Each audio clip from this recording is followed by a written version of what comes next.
All right, so this is my variable DC voltage converter. I've got an input here from a DC power supply putting out 3.5 volts and currently 0.9 amps. And then I have a multimeter hooked up here, as you can see, to the output side.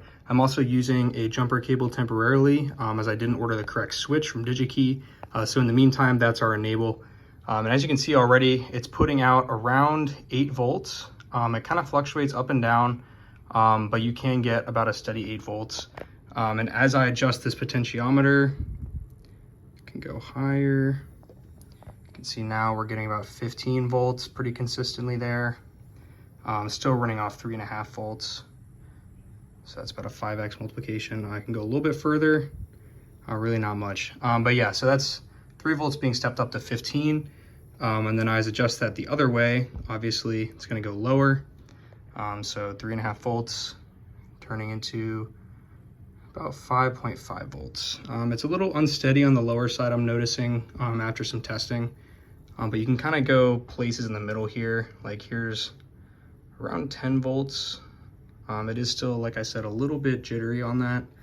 But on the higher end, it seems to be pretty consistent at 15, as you can see. It holds pretty steady on the high end.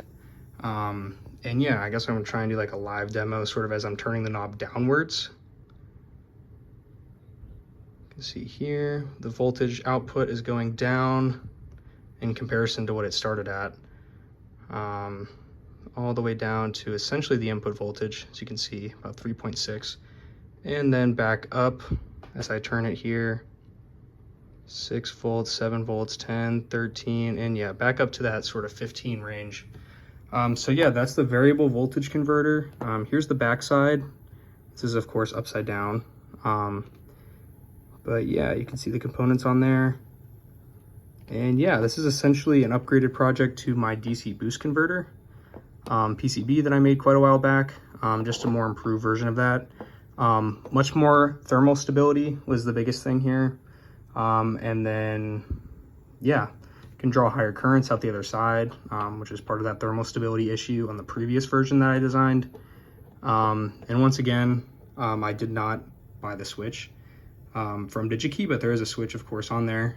Hence why I'm using a jumper wire temporarily. But yeah, so that is the DC voltage converter project.